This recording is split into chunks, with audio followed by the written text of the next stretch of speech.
All right. Hello, and how you doing? So you got too much geo. I mean, is that the money? Does that mean you're scared of dying? Oh yeah, exactly. Okay. Yeah. So Hollow Knight was pretty great. But as I said, I've never finished it. I got a little bit bored because I got lost, and yeah, it's good that you're taking it slow, but I needed more action, and at some point I didn't know where to go, and so I got bored, and I'm not that patient. Anyway, hello everyone. This is my beautiful little monstrosity. I've been talking about it for quite a while. Now, there has been a problem. I wanted to deploy, and so the vibe coding sensed my fear, and so it didn't work for a few hours. So never show your computer any fear before deployment. That's how it gets you. So I am not convinced that anything's gonna work. But let me show you around a little bit because it is kind of adorable anyway, even if it doesn't fully work. You can kind of see it is hosted. If you decide to try to attack the website, because it is live, so you can technically attack it, I only request that if you find a vulnerability, please send me a little message. Okay, it should be secure. It's probably not, but it should be secure. I did a few passes in for security, but yeah. Yes, as you can see, this is basically the Fountain of Dream, AI-powered interactive storytelling, and the main objective is to be able to create small little stories with it, of course, generated by AI. So random story doesn't work at all, so we're gonna go into create a story. On a .uk, what's your relation with the United Kingdom? It was cheaper. Like, I think I'm gonna regret it eventually. I decided to go for .uk simply because it was like €5 instead of 10. My guess is there's some special rules in the UK that I'm gonna regret eventually. I hope you tested the tropical Iceland party proof. No, so there is currently no there is technically no prompt security right now because the application is still in alpha. Also, how you doing, Apple? It is 100% in alpha, so I haven't done any of that. It will come eventually, but right now you can technically prompt anything and it will work. The only thing I have indeed tested is for sex and gore. Both of them were tested for because there's image generation. I also have a pretty funny story about that. You know how vibe coding is the future and it never does any mistakes? I basically requested, all right, I want you to make a negative prompt for image generation. And I want there, sex, nudity, gore, stuff like that. And it went, sure, boss, don't you worry. I'm gonna do that. And so I requested a stupid story about a cat that wants an orange. And it generated the most atrocious picture. I still have nightmare about those. And I started to read the prompt, and basically instead of making a proper negative prompt, it injected in a positive prompt. Do not add gore, porn, nudity, and everything. Which, for anyone that knows how image generation works, is like the worst thing you can do. So yeah, vibe coding has been a lot of fun. It's to be fair, it's been a lot of fun in both ways. Like, it's sometimes the AI amazes me. Sometimes it's positive. In any case, let's create a story. So when you create a story, you can do it with an agent or you can do a manual generation. Let's just look at the manual generation just so I can show you around. So you can basically select the model you want to play with. We're gonna go with default. I think default is Gamma 3 4B. It's pretty good because that's a local model, so it's gonna run on my computer, which is pretty nice. You can set up the story premise, so you can, ask whatever you want. You can give it a title. It's optional. The AI can basically generate a title for you if you want. You can connect it to a world, so maybe I'll speak about worlds later. It's a pretty impressive feature. It's not complete, but you can basically connect that story to, a living world, or you can just say fuck that. It's just a little story in the middle of nowhere. Target audience, I have only tested general, so we're gonna stay in general, but technically you can go for kids, man, woman, philosophical, if you want to go into some real Reddit territories there. General is going to be fine for now. Story language, it works very well in French. It works very well in English. Thank you, Ellie Bobo. It works very well in English. I haven't tested anything else. The AI just filled everything. So if anyone wants to become the Japanese tester, that would be lovely. I would just need to do the E18N. You can have as many choices as you want per junctions, so that's gonna be a very, very fun thingy. You're gonna see how to make it sexist. I do believe that it's more into stereotypes, but you can be a guy that prefer women's stories. That's always how I've seen things, right? I know my mom have some preferences, and I just imagine like, okay, there's my mom, there's my dad, but maybe my dad's gonna prefer some type of story, my mom's gonna prefer some type of story. If you like the stories like my mom, it's fine, right? But it's more like the AI needs some guidance, and so you need to inject that guidance, and the guidance is this is a male story, this is a female story. I guess I'm gonna need to formulate it a little bit differently, but I do believe it's still important to recognize that you usually don't craft a story the same way if you want to go for that audience or that audience. And, you know, I feel like that's fair. Anyway, the art framework is probably the most interesting part. You basically decide how many blocks the story should contain. We're going to go for the story circle, but basically you have like the hero's journey, the three act structure, the Kisho Tenketsu, the episodic sitcom, or the save the cat block. Basically, that's going to organize how the AI is going to structure each sections of the story. And yeah, it usually works pretty well. Choice per junctions. The AI is going to propose some options at every blocks, so you can decide how many you want. You can also inject dead choices. Now, I'm going to put a few of them because they are extremely funny. This allows an option to be a bad option. So you can basically say, okay, this is going to allow you to progress to the next segment, or it's just going to destroy everything. Our frame piece fucking as a chapter. That would be one idea. That would be one great idea. But yeah, as you can see, on a 5-story block with 4 choices per junction and 2 of those choices meaning dead, it means there's 46 possible playthrough. Now, this number is kind of terrifying because for any of you that know how to do math, like on a 5 block, it's kind of cute. On a hero's journey, it goes up to 1,000 because basically junctions create new junctions. Making account is broken. Making account is blocked.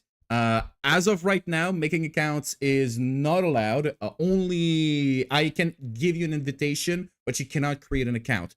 It should tell you that. You say it's blocked, meaning the page is probably not properly made. But Suji, give me an account, an email address, even if it's a fake one, I don't care. And I'll send you an invite. Register 453. Yeah, okay, so it means that's broken. Great. It should show you, yeah, it should show you a page telling you that this is a closed alpha. If it's a 403, well, something's broken again. On registration. But yeah, I do not want to have open registrations just yet. This is definitely an pre-alpha. There is so much stuff to do. Oh my god. Anyway, Hero's Journey is at 1.5k options.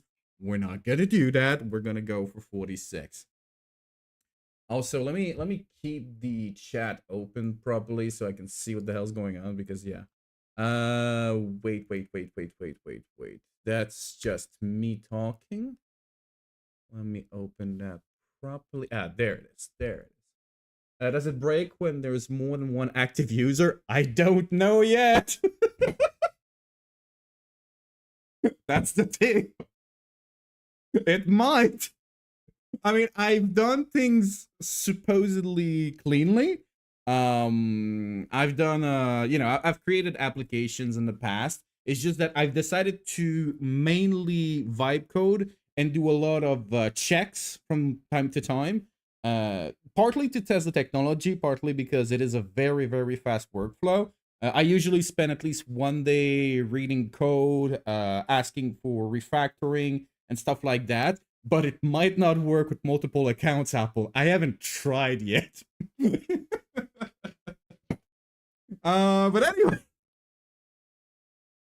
so let's continue. Narrative mechanics. So default second person. You can basically select from what point of view you want to be.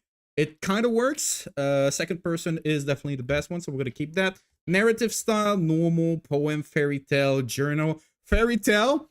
The annoying thing is that I need to rework the prompt engineering on that thing because it always starts every single chapter with "once upon a time." Systematically all the freaking time. It's so incredibly annoying. So we're gonna go default for now. Dialogue density, I think we're just not gonna touch that. Balance is pretty good. Story's moral doesn't work, so we're not gonna touch that. And so yeah, the generation audio narration, it should work. That's what I was doing before the stream. It's probably not gonna work. That's a traditional start of a fairy tale. Yeah, no. I understand it's supposed to be the start. The problem is that we can try later, is that every chapter start with "once upon a time." So basically you have the start of the story, "once upon a time," tack, tack, tack, tack, tack. You take a decision, you move to the second chapter, it goes again, "once upon a time." Until the end of the story, it's always starting with "once upon a time." It's very annoying. But anyway. Generate audio narration. Now, the generate audio narration is kind of supposed to work. Once upon a time, in a land far away, a brave adventurer set forth on a journey that would change the world forever. Making the call? It might not be. Oh yeah, it doesn't work. Okay, so audio narration's not gonna work. I'm gonna need to read out loud. It worked a few minutes ago, but that feature, I'm probably gonna spend the whole day tomorrow reworking it. Generated scene illustration should work. So it's kind of interesting. It's going to be able to select a paragraph and generate the image that represent that paragraph using AI. It kind of works. It's not there yet. The more I talk, the more I realize how much of a mess that all is.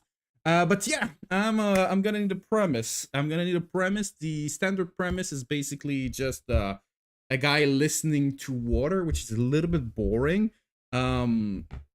Let's start with a stupid one, and if you want to propose one, you can do it in the chat. But a dog chasing oh god damn it, squirrel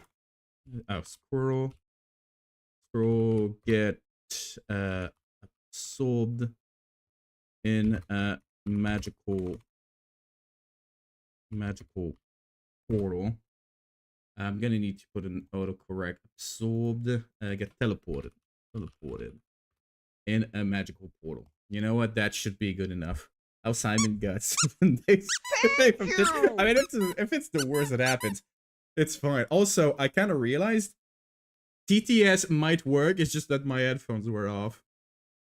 Once upon a time, in a land no, it does not away, work, even with the headphones on. Yeah, it definitely does not work. Duggan over. Once upon a time. Oh, once upon a time. Sake. Okay. In a land but yeah, a dog chasing a squirrel get teleported in a magical portal. So you know what? That's a cute premise, but, and that's where it gets fun, I've also made an agent to generate the story. And so that works kind of better. So let's build the story together. I'm gonna say I want a story. About a dog chasing a squirrel that get teleported in a magical portal. And so the AI is going to be able to see that because it's an agent. It's able to see all the options in front of him, and it's going to be able to build something. Oh, there you go. Already. So that sounds like a delightful story. So you can adjust a few things. They called it the Pearl Pursuit. A playful dog chases a quick squirrel through the park until both tumble into a glowing magical portal. Okay. It decided to go for fairy tale. I'm gonna go to normal because it's a bit of a mess. Story language English. Target audience. Let's go general. Dialogue density. We're gonna go for medium. Stakes. Oh yeah, you can go for stakes. It's not available on the other screen, which is not a bug. Basically, we're gonna make it life-changing. We're gonna make it, that dog is gonna be traumatized. Who are you in the story? A curious and energetic dog mid-chase. Okay. pipeline generation. Oh yeah, you can also select what type of images you want. We're gonna go bright cartoon. I don't think it's gonna work, but we're gonna try. And modulation, desaturated monochrome. You know what? Fuck it. Let's try monochrome. That's gonna break so fucking hard. We're gonna try to generate the audio, and it's probably not gonna work. But yeah, this is the only part that actually works well. It's using SSE to properly update the user about what the hell's going on, what's being generated right now. It's supposed to be asynchronous, so right now it was able to grab the pitch out of the premise. It's gonna be able to write the narrative. When the narrative is done, it's gonna be able to craft the choices and start painting the scene, which is done, you know, both at the same time. It's gonna record the narration. As I keep saying, the recording the narration is probably not gonna work. We'll see. Also, it should have started after crafting your choices done, but it's so goddamn broken. Missed the intro, that's fine, Alt. You're gonna understand everything. Don't you worry. Don't you worry. Yeah, so recording the narration is actually after painting the scene right now. I need to work on that feature. It's definitely not finished. Also, the cute little animation was done using Claude, and it's working quite well. I still want to change a few things, but it's a very cute loading animation. I really like it. And if you look properly, like the little plume, it goes up and down. Like it would. I wasted so much time. All right, so there you go. All right. I don't think the image style got respected at all. But yeah, a playful pup chase after a darting squirrel. A playful pup chase after a daring squirrel erupt into wonder when they stumble through a glowing portal into a realm of floating forest, whispering creature, and pat the twist with every step. As magic swirl and unlike bond forms, the dog must decide how far pursuit will take him and what he might lose along the way. So yeah, when I decided to make the stakes dramatic, that's what happened. You wake each morning to the soft creak of your footsteps it is your bed. Probably reading right now. It's just that we don't hear it for some reasons. A bowl of crunchy kibble that let me pause that for a second. Because it is not skipping anything. It's kind of odd that I don't get any sound here. We hear it? Oh, okay, why don't I hear it? Oh, this is so weird.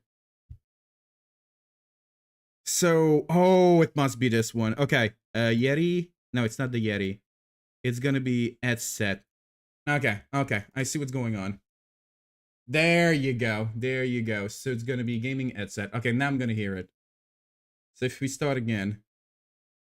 You wake each morning to the there you fucking go. Your owner's footsteps approaching your bed. Breakfast follows right away. A bowl of crunchy kibble that you eat with steady focus before nudging your favorite ball across the floor for a quick round of fetch. No.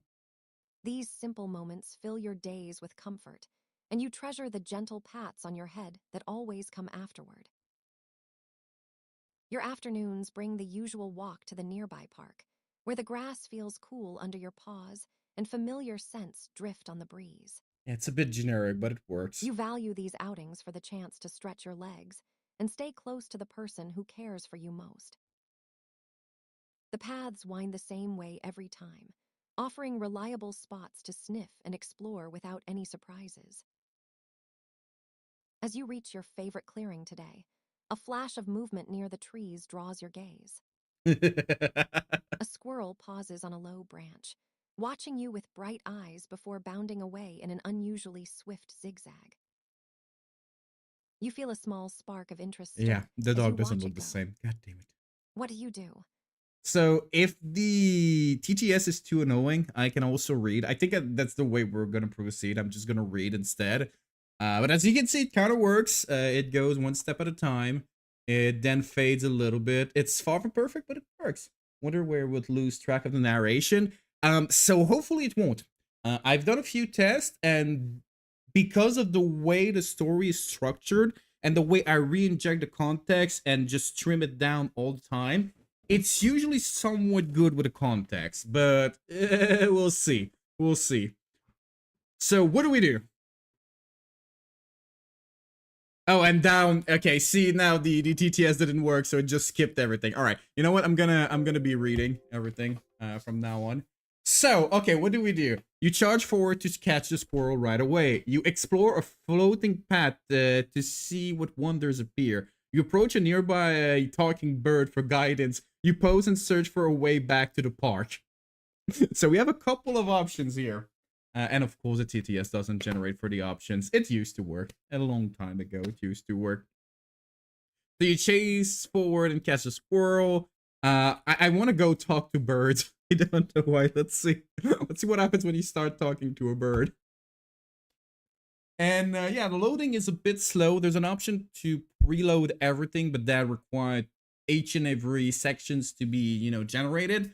On a small story, it can take about 30 minutes. On the large one with 1,000 blocks, yeah, it can take a little while. I haven't done it because it would be, a little bit too expensive. Electricity ain't cheap. But yeah, recording narration, writing the narrative, crafting the choices. I'm kind of realizing should add a button to mute. To mute if the TTS annoys you. Button to mute mid store. Yeah, that's gonna make sense. Also, for some reason, recording narration now got fired right after crafting your choice, even though last time it only got fired after painting the scene. I also need to rework that. Oh, it's taking longer than usual. Great, great. It might skip. So the fun thing is, the images are generated here. You wake each morning to It the doesn't soft seem to be creak of your working. owner's footsteps approaching So the yeah, porch. everything has been queued, but nothing is getting Breakfast fired. follows right away. That's for the A TTS. bowl of Okay, no. crunchy Wait. kibble that It's you eat with running. steady focus before nudging your It favorite ball across the should floor for a quick be round of brunch. generating, but it seems like it's These not. simple Also, I might moments as well fill your talk about days with comfort, and you the. trust. It already You bound toward lost the the vibrant plot. bird perched on a low, floating branch that Oh, you still sways get the gently in narration the even misty if I air. mute it? God damn it. Its And feathers of shimmer course with the pause impossible button doesn't work anymore. Of course it does not. Uh I'm gonna need to rework image generation. But yeah, so just to talk a bit about the stack trace, because it's kind of interesting. So the images are generated for free using Comfy, which is kind of great. Allows you to generate locally images, videos, and all of that. And for the sound, it's also a free software called Kokoro. Kokomo. I think it's Kokomo. Anyway, you tap TTS Coco and you're gonna find it right away. And so it's also done locally through a dispatcher. So it's able to send the information to Fountain of Dream UK without Fountain of Dream UK being able to call my computers, for security's sake. But if you're still hearing the sound, even though I deactivated it, that's kind of annoying. Is it because I think it's because it's still on full volume over here? Let me try to shut up everything. See if that works any better. Realtek, Yeti. Okay, and if I start again, is it okay? Do you hear anything? Okay, let's start again. Let's see if You that works. bound toward the vibrant. God damn it! I still hear it. All right, let me try to shut that down. All right, you bound forward. You bound towards the vibrant bird perched on a low floating bench that sways gently in the misty air. Oh, of course, the next button does. Oh my god. Okay. Oh, this is great. This is absolutely great. Oh, and now it doesn't work.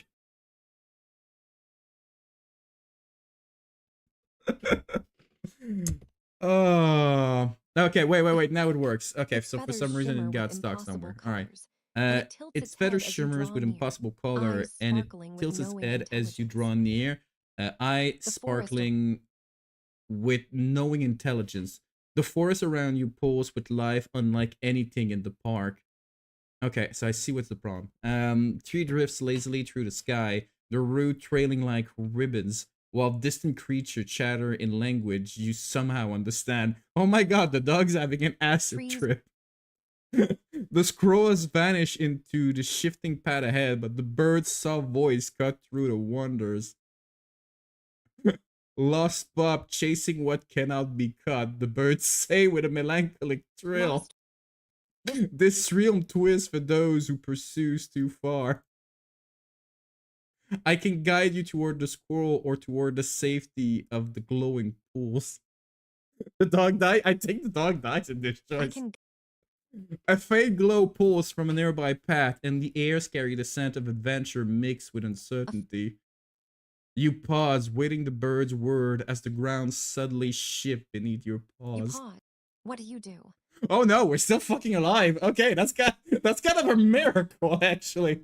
You're gonna see. We can play the story again afterward, and there's supposed to be 2 options that actually kills you. That's not one of them. That's one of the good ones. Catch the squirrel right We're away. still alive somehow. You explore a floating path You to leap see what straight wonders through the appear. portal after the squirrel. You Okay, so approach you a go nearby back talking to bird for chase a guidance. squirrel. You circle around the You portal to pause look and for another search for a way opening. back to the You park. pause and sniff the glowing edge carefully. You bark sharply at the portal to test its reaction. I mean, it's kind of an easy choice, isn't it? Oh, the more I talk, the more I realize how much of a mess it is. Next button does not move if the story is paused. I mean, it's been a fun project. I think this thing, the SSE, the server side event, is probably the best part right now. It's pretty clean. Pretty clean. Like the fact that it's able to write a narrative, write the choices, at the same time it's able to paint the scene. That was somewhat complex to do. And it's working somewhat flawlessly on a hosted site. It's on a VPS. So it's hosted on a VPS. It's sending to an actual URL. That was a lot of fun to put in place. And as I said, it's supposed to be secure. If you're able to hack it, it's fine. Just please tell me. Please, for the love of God, tell me. You bound All toward right. the vibrant bird. You bark perched sharply on a at the low, glowing portal, floating your voice branch echoing that across the sways floating gently in the forest. misty air. Its The feathers portal shimmer with flares, impossible brighten in colors, response, its and it surface tilts its swirling with head as you colors. It draw near, pulls out the air eyes around you. sparkling with I'm knowing trying to die right intelligence. now. I don't know if that's gonna work. The forest The ground around you trembles pulses under with your life, paws unlike as anything leaves in the and park. twigs lift into a gentle Trees drift swirling. lazily The through the squirrel sky, frees their mid-leap roots on a trailing nearby like branch, ribbons, while turning to distant stare creatures with chatter wide in eyes languages while you the somehow talking birds understand. flap its wing in alarm. The It squirrel has calls out that the vanished into the portal shifting dislikes paths being ahead, challenged, but the birds saw. and the twisting path begins to shift faster. Some drawing closer to the scroll, while others open towards strange glowing creature watching from the Soft trees. voice cuts Oh through the god, what did wind. I do? Oh no. Lost pup, Magic tug chasing at what your cannot be fur, caught, the bird says with a entering the melodic trill. chase as new obstacle form This in realm the twists for enchanted those who realm. pursue You too sense fast. the adventure escalating, I with can guide you decisions toward the ahead about how to proceed through the reacting portal and shifting landscape. Wait, am I not gonna die on this one? A faint glow pulses from a Did I nearby path, did I break and the the death air carries paths? the Did scent. I not activate You death pause, paths? What the weighing hell's the going bird's on? word. Which path do you choose? Okay, so it's still working. It's still working. You leap straight through the portal after the You squirrel. realize, no, I don't actually. You Oh circle god. around the portal I to look for deactivated another the opening. sound. You pause Okay, and sniff okay, the let glowing me edge go for something a carefully. little bit more drastic. You Okay, you shouldn't be able to hear it now. I'm so sorry, Suji. I'm so sorry. That must have been a very confusing experience. I'm gonna need to rewatch the after. Oh, sorry. Anyway, if you still hear something, please tell me. Please tell me. It's I don't even understand how you can hear the narration right now, but somehow, yeah. So what path do you choose? You offer to share some of your energy with the tired bird. You explore the glowing pool to find a helpful magic. You ask the bird if there's a safe way home first. You charge ahead after the squirrel without looking back. Okay, I'm really trying to get killed right now. I don't understand why we're still alive. I think I might not have activated the dead paths. Or maybe they're broken. Maybe they're broken. Ah, jeez.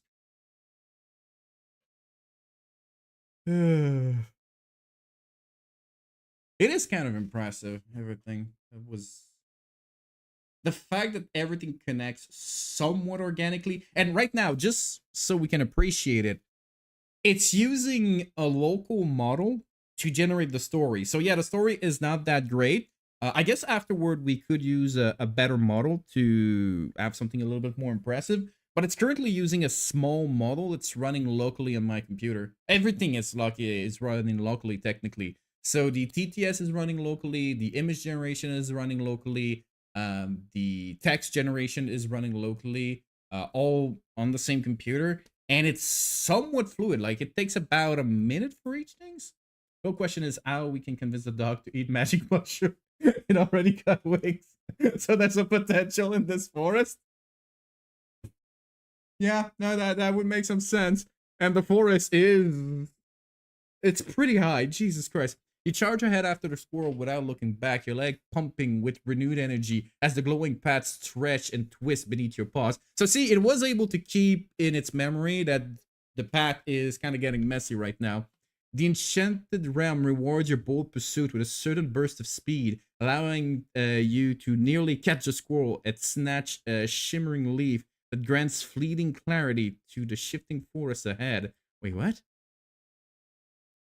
Allowing you to nearly catch a squirrel and snatch a shimmering leaf. Okay.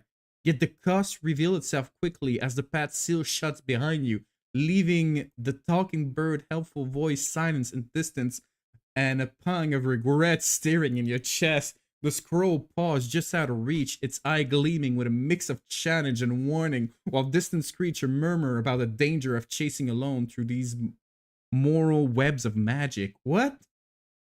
What? Are we gonna die? Are we finally gonna die? What did I forget to deactivate? A faint glow pulls from the leaf in your mouth, hinting at greater wonders if you continue. But the realm seems to darken slightly, as if judging your impulsive choice. Okay, are we not dead? Dude, oh my God, how are we still alive? What path do you choose? Oh my God, we can continue. Okay. You ask the bird to sing and soothe the swirling colors. You leap boldly into the portal to finish the chase. You offer friendship to the squirrel and watching creature. You apologize softly to the portal and sit calmly. No, we're high. We're leaping boldly. There's no way. God damn it. You're hiding the web. Yeah, absolutely. Absolutely. So right now I'm using Cloudflare. If you have any suggestions about infrastructure, because I know that's kind of your specialty, I'm willing to listen. Oh yeah, wait. The choices were disabled. So we either finished or we died. Okay. But yeah, it's supposed to be protected behind Cloudflare. Yeah. The um the URL was bought on Cloudflare. And so the whole Cloudflare system is behind it. You leap boldly into the portal, the glowing energy wrapping around you like a warm current carries you deeper into the enchanted realm. I really need to rework image generation to get some consistency. At least it's right now it's a dog. It used to be that the story would lose track of who you are, so you would turn into a young child, into an old woman, into something. But maybe it needs to be a little bit more expressive about who you are, because right now we've been like three different dogs, and I love the fact that there's a tail on his head. Oh my God, perfect AI. Okay, keep better track of details. Then again, it is kind of a very simple image generation pipeline. It basically has 15 steps. For those of you who know, usually you want like 30 steps. 15 is very short. Together you trace the wait, what? You leap boldly into the portal, the glowing energy wrapping around you like a warm current that carries you deeper into the enchanted realm. The floating forests part before you, and the squirrel paws at last, its eyes meeting yours with shared understanding rather than fear. Together, you trace the shifting path back to the wonders, forming an alliance that calms the realm, restless magic, and ease your earlier doubt. God damn it, I wanted this to go terribly. As the portal seals behind you both, the park reappear unchanged yet brighter in your memory. The chase ending not in capture, but in the playful truce that leaves the enchanted creature whispering tales of the brave dog who chose friendship over pursuit. I did not. I wanted to kill that squirrel. I've tried so hard. The end. Okay, that was way too sweet. This did not work. Using Cloudflare for something like this feel like using an elephant to stomp a mosquito. It's not the web server that should be the not the web server that should be the performance bottleneck. We can talk about this later because I'm genuinely curious. As I've explained, I've been mainly a backend developer, so I've never really deployed the applications. I usually, work on maintaining stuff and making sure that, business logic works everywhere. But yeah, I feel like Cloudflare because I took the free version. So right now it's the how was it called? The web address cost me roughly $5, and with that I got all the Cloudflare infrastructure.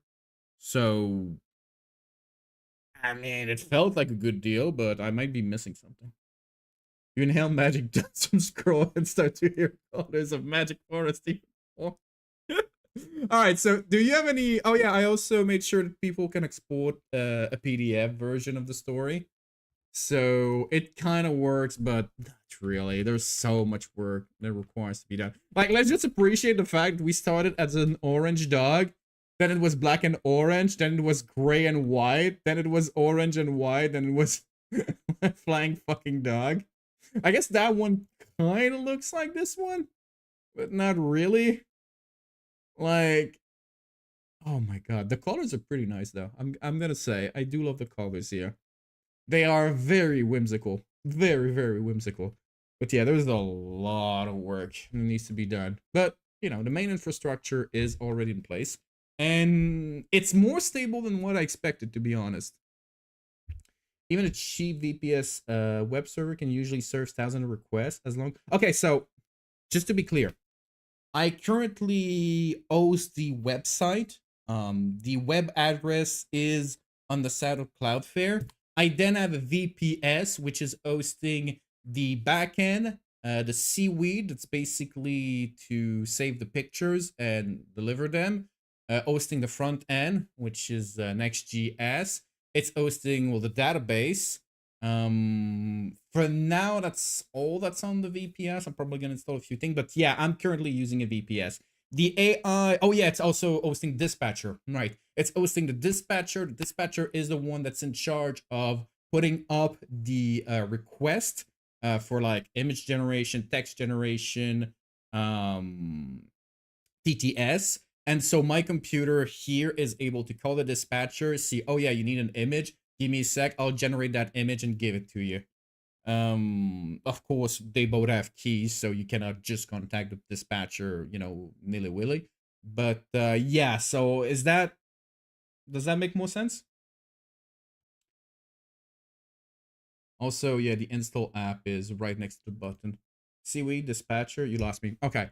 I don't know how I can show things without showing too much. So Seaweed is basically an S3. I don't know if you know of S3. It's basically a free to use locally install S3. Okay, so basically, yeah, it's like an S3 but locally. So it's used to manage the images, the sounds, anything that's not that you shouldn't store into an SQL database. So the seaweed is on the VPS as well. The dispatcher is something I made, which you can see right here. So dispatcher is basically just the thing that's in place to be able to work with my computer. So FOD worker PC Simon. So this is currently my PC. That PC is connected to the dispatcher using this little window. And what it's doing, it's checking like every 2 seconds. Oh, do you have a new job that needs to be done? And if there is a new job, it will, take it, execute it, and then send the answers. It's going to record that answer on the S3, on the seaweed. And so the application is then able to use it. So that's how I'm able to have everything done locally, even if I'm using AI. My computer basically turned into a generator. The great thing about the dispatcher is that technically multiple workers could work for one dispatcher, and a dispatcher can take all the requests for all the stories at the same time. I think it makes sense. I kind of love how it works. The big question is, will it scale properly? I think it will, but yeah. Okay, so you're using an architecture intended for millions of requests per second. Exactly, Suji. Exactly. So I think that's the important part to understand. This has been a passion project, and partly to see, am I able to build something with proper architecture, even if I only vibe code? And the answer is yes, but you're gonna need to shout at your fucking AI more often than you like. Like at so many times I had to say, oh man, that doesn't make sense, we need to implement it this way, and oh no, refactor that section of the code because that's shit, we actually needed to do it this way.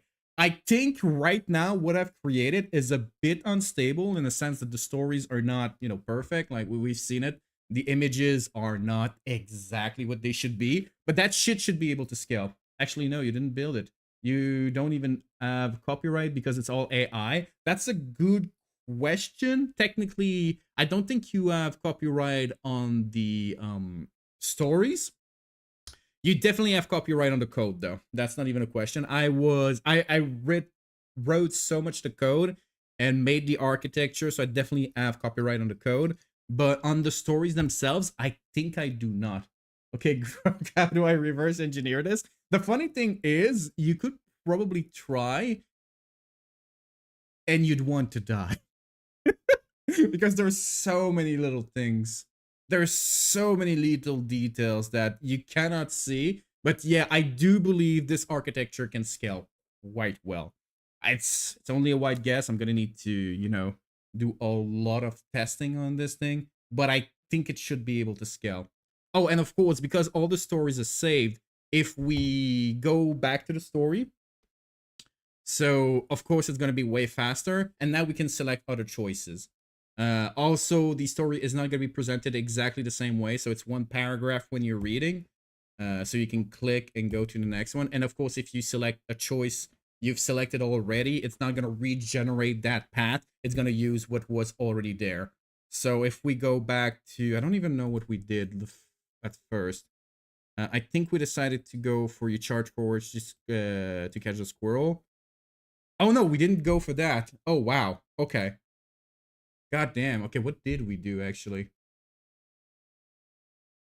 My stories. Okay. Details. Oh, we went for, God damn it, what did we went for?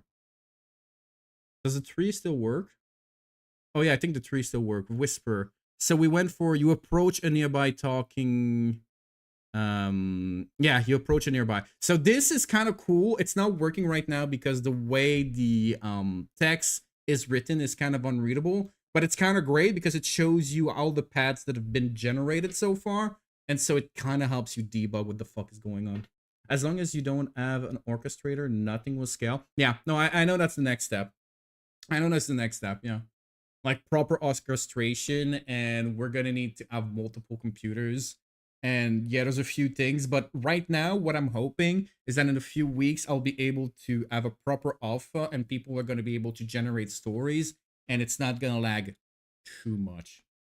A lot of smart words. Let's send this dog to help through the portal. So let's see, did it generate? Yeah, okay, so it's done. It's done. So you dash into the unknown. So we're still chasing your squirrel. Okay. Let's try to go for something. The squirrel's adorable. Let's try to go for something a little bit sillier. Does anyone have a suggestion? I do want to see how far we can push that thing. Right now, I've been mainly testing children's story because I think that's probably the most interesting market. Also, I'm kind of realizing that right now it's putting like block 1, block 2, and then the block 2 of the other one. Yeah, stage 2. That's a stage 2 and stage 2. I'm gonna need to rework that. God damn it. Story detail is adding elements on top of each others. That is great. Market, you really think that will make some money? I don't know. I genuinely don't know. One of the things I want to do is see if it's able to generate a world based on some local folklore. So we're actually able to do something that's very, very personal. Like that's the only advantage of such an engine. Like to make stories feel personal. D&D might, maybe, I don't know. I genuinely don't know. It mainly was an experiment to see how much I could build with AI. What were the good things, what were the bad things. If I can give some feedback, it's very impressive what it can do. It's also incredible how it can turn into something stupid in an instant. Like one of the big issues, and let me get a little bit technical so some of you might understand. If you have questions, that please ask.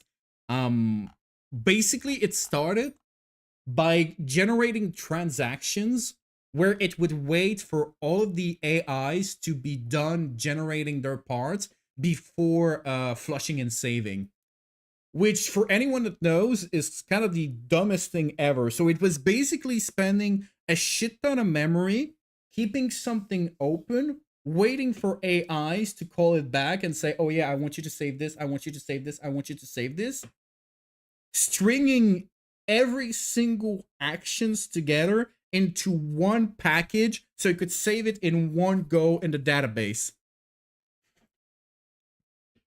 It was so fucking stupid. I don't know if I'm explaining correctly, but all you need to understand is that instead of saving each and every sections individually, it decided to bundle them all together, waiting sometimes like 5 minutes to bundle everything together so it could save it all in one go into the database. And that was so stupid. That took me a while just to realize that the AI was trying to do that. But once I explained that, no, that's not how you do it, that you should not have so many transactions open. You cannot keep a transaction open for so long. You're supposed to make small transactions and, you know, bundle things together at the end. Like, then it kind of worked. But yeah, it was a mess. It was an absolute mess. It was fun. It was fun. It was a lot of fun. But yeah, let's try to make another story. What should we create? So create a story. Let's use the agent. Anybody has an idea? So, okay. I'm gonna regret this one. A group of children's playing D&D get transported into their game where they face nightmares and terrible creature. And I'm kind of realizing as I'm typing, this is basically how the hell is it called? The Netflix show. Well, I'm blanking on the name. Stranger Things, exactly. This is basically Stranger Things.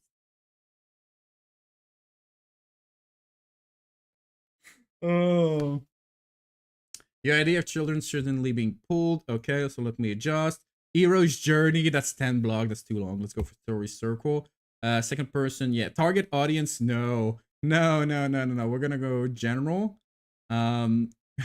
World ending stakes. I don't even know if that's gonna work. Dead Pat. I want 2 dead Pat on everyone. Group of young children who were playing Dungeons and Dragons. See, who you are in the story is not clear enough. I'm definitely gonna need to change that. Mold team, no. Generate images.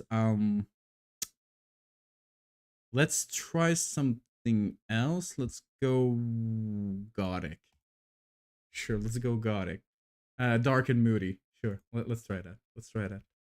After 4 episodes, I still didn't find a story in the series. Yeah, I've heard it was, I won't say bad, but very serviceable. Jumanji. Oh, Jumanji would have been fun. Yeah. The AI might actually provide a better story. Oh yeah, I didn't read that. What I believe is that the AI is going to be able to make a story that's good enough to be like serviceable. So that's why I really do believe that it would be great for like parents that want to read stories to their children to keep them interested in reading. So because they are so highly, involved, they might be more interested. And because you have the TTS and the words being displayed at the same time, I think you might be able to make something that helps young people read. I maybe like that's a hunch. And I do believe that knowing how to read is super freaking important. And you can have a story that's serviceable, that doesn't have like any terrible morals, and the AI should be safe enough. But that's so many ifs. And because of the way it structures, because the kid is not necessarily going to be able to enter its own story, its own choices, it should refrain from going in a dark place like some people are going with ChatGPT. Like that's my guess. That's gonna need to be challenged quite a lot, but we'll see how that goes. When a game of Dungeons and Dragons suddenly becomes real, a group of friends awake inside a perilous realm they invented, where every shadow hides a living nightmare. Forced to navigate monster born from their own imagination, they must rely on courage and each other to survive a world that follows none of their rules. The only way home may lies deeper in the darkness they've created. See, now that's a little bit more like it. We'll see if it's able to maintain that. All right. You arrive home from school, drop your backpack by the door, and head straight to the basement where the familiar scent of snack and old games book fill the air. Your friends are already there, laughing as they unpack dice and character sheets, just like every Friday. These weekly sessions are what you look forward the most, a chance to escape into stories with the people who know you best. You settle into your usual spot at the table, flipping through your notes from the last week adventure while sharing jokes about school and weekend plans.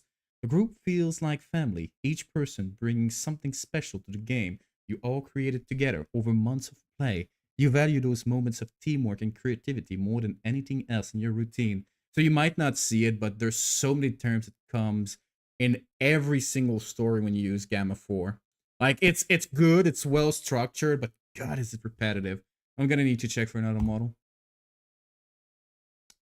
As you reach for the dice to begin the session, a faint shimmer crosses the map on the table, like light catching on water for just a second before fading away. Which path do you choose? Okay, is it gonna... You recall a game spell and attempt to cast it aloud for protection. You step forward and reach toward the glowing mist, seeking its source. You close your eyes and listen to the faint song rising from the trees. Wait, what? You urge the group to stay together and scout the tree lines carefully. So see, I don't know where it hallucinated some trees. God damn it. Alright, I want to listen to the trees. That's not really a story. That's a character description of a group. Yeah, but that's the point. Oh god, okay, so yeah, we're getting killed. We're getting killed. Okay, great. The first block of the story is supposed to set the mood. It's supposed to set the scene. So because it's a 5-story arc, the first part of the story should always set the mood, set the situation. And so the events happens after. Lured into endless nightmare. Oh, fuck. You close your eyes and listen to the faint song rising from the trees, letting the haunting melody wash over you. The tune grows stronger, wrapping around your thoughts and pulling you forward step by step into the shimmering forest that has replaced your basement. The song reveals itself as a trap set by the nightmare realm.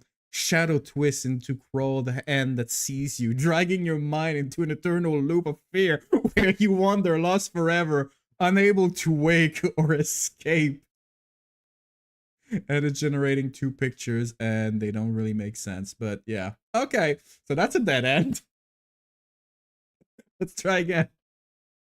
I go north, you fall into some traps and die. Some sounds like the 90s 80s text adventure. That's partly why I decided to go for dead ends. I remember reading one of those choose your own adventure story when I was a kid, and you basically just, skim the book and look at the options, and most of the options would end terribly.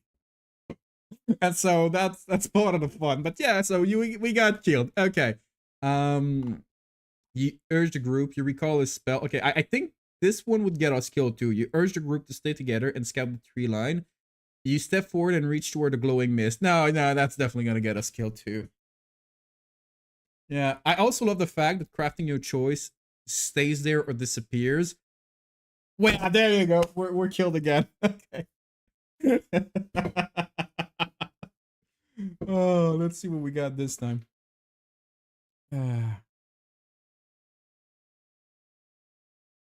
But yeah, painting the scene. I do need to rework the rework painting on dead ends. You step forward and extend your hands, into the glowing mist, seeking its source. The shimmering tendrils instantly coil around your arm like living chain, yanking off your balance as the faint song erupt into a deafening roar of mocking laughter. Your vision blur and the basement worlds vanish, replaced by a swirling nightmare from your own campaign. The monstrous creature you once imagined now close in from every side, and your desperate call to your friend echo back as empty whispers. The mist tightened its grip, pulling you deeper until your thoughts scatter into endless loops of terror. The realm still shuts behind you, leaving nothing but silence and the final realization that you will never return home. Oh my fucking god! Okay, so the pictures do not fit at all. It is very interesting now. Wait, I'm gonna need to save that. Because that is quite something. Yeah. Holy shit. Happy story. Well, I did ask for stakes to be terrifying, right? After you've reached the 7th grade in school, you get the choice between several languages. Pick up your third language. Which one do you choose? 3 of them will cause your death. All right. Let's try to go for a choice that's actually not gonna get us killed. So we have 2 options. You recall a game spell, or you step forward towards a glowing mist. No, that actually killed us. You close your eye and listen to the faint sound. Okay, let's cast a spell. Let's cast a spell and see where that goes. But I'm genuinely impressed. Like, it works better than I expected. I say that. Everything's crashing, but that's still better than what I expected. Quite good. Choose your own adventure book. Just go for the PnP RPG solo quest book, not the junk made by others. I'm gonna note that. PnP, because I'm gonna be honest, the ones I had access to were books at my camp. I remember I was at I think it was a martial camp or something like that. Anyway, it was an summer activity, and I just picked up one of the book, and I still remember to this day. I don't remember the story. I remember that most endings were terrible. But yeah, PnB RPG solo quest. So you recall the words of protection spell from your Dungeon and Dragon campaign and begin chanting them out loud. We need a little trademark here. Anyway, your voice steady despite the growing shimmer on the game's map. The basement air grows heavy as the syllable leaves your lips, and a surge of energy ripples outward from the table. It's a bunch of kids again. God damn it, I really need to rework that. Anyway, the room around you twists and fade, replaced by a vast twisted forest, bathed in eerie moonlight. Shadow move with purpose among the trees, and distant roar echoes like forgotten monster from your campaign notes come to life. Your friends are nowhere in sight, leaving you alone in this unfamiliar realm where every sound carries the weight of real danger. The protection you sought has pulled you deeper into the nightmare world instead. What do you do? Well, you fix that. Why is it? Oh, the second image didn't load. Well, that's fine. You study the swirling mist for any signs of weakness or pattern. You call out again and again for your friends to find you. You close your eyes and reach out with your thoughts, trying to pull your friends through. You charge forward with a battle cry, swinging at the nearest creature. Absolutely. or don't fall for any AI generated crap. There are some people trying to sell AI stuff. That thing I'm uncomfortable with. So to be honest, that you know what that makes me think of something I probably should have done already. We need a stamp to mark a story as AI because I have no problem with AI content. I do like it quite a lot. But trying to lie about the fact that it's AI content that I'm very uncomfortable with. The D&D date night seems to be one of those. Oh, okay. Okay. Um um if you have a link, drop it on the Discord. I'm intrigued. I'm genuinely intrigued. Uh charge into the shadowed fang. You charge forward with a battle cry, swinging at the nearest creature as its scales form launch from the mist. Your strike land with a real joy, drawing oil of echo through the twisted tree. But the beast worm encounter with claws that tears at the air inch from your face. The nightmare realm react instantly, the ground buckling underfoot, while more shadows detach from the gloom around you. Your friend's voice call out in alarm from behind. Their game piece is now replaced by actual weapon they grip in trembling hands. Fear mixed with adrenaline as the creature press closer. The form shifting between familiar monster and half-remembered nightmares. The air grows thick and with otherworldly chill that makes every breath feel heavy and wrong. The narrow path opened between two gnarled trunk ahead, but the pack tightened its circle, forcing a split-second decision on whether to press the attack or seek another way out. Holy shit, that didn't kill us. So charging the monster blindly actually worked. Okay, okay. I'm just waiting for the AI to derail. I don't think it will. So far, so good. I mean, Apple, I would be very, very happy if you propose a story after this. Because you tend to have the touch. Let's call it like that. You do have some good solo quest book, but they're in German, probably not that useful. Give me a link. There's probably a translation. It's probably a translation somewhere. You close your eyes and let the rising sun in the forest wash over you. You lift your gaze to the moonlight and open your mind to its hidden pattern. Okay, we're definitely going for that. You follow the path towards the flickering glow in search of your friends. Well, they're supposed to be next to you, but you step cautiously into the mist fill. You step cautiously into the mist fill tickets. I don't have that word to gather clue. No, no, no, no. We're opening our mind. You lift your gaze to the moonlight and open your mind to its hidden pattern. Hi, Simon got 7 holiday from Twitch. I mean, I usually stream once a week, so 7 days holiday is fine. The AI already failed with the sensible option kills you. Well, I didn't ask for the sensible option to kill you. So this is part of the fun. Oh wait, that was way too fast. I'm definitely dead. Anyway, so the way I've coded it, it will randomly generate elements that will kill you.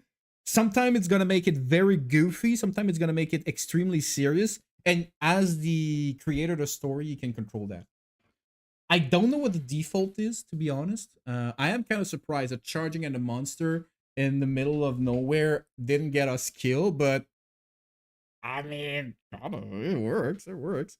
You lift your gaze to the eerie moonlight piercing the nightmare realm twisted canopy and open your mind to its swirling pattern, instantly the air thickening with whisper, pulling your thought outward as the monster alder advance, drawn to the sudden vulnerability. A cold presence flood your consciousness, freezing your limbs in place while your friends call out in terror. The nightmare entity wraps around your spirit like chain, dragging you into endless darkness as the portal home slams shut forever, leaving only silence where your bravery once stood. Oh god. And yeah, I think the issue is it's still seen as a group of friends that play D&D. So yeah, I'm probably gonna need to rework that prompt. All right. Let's try again. Let's try again. What do we got?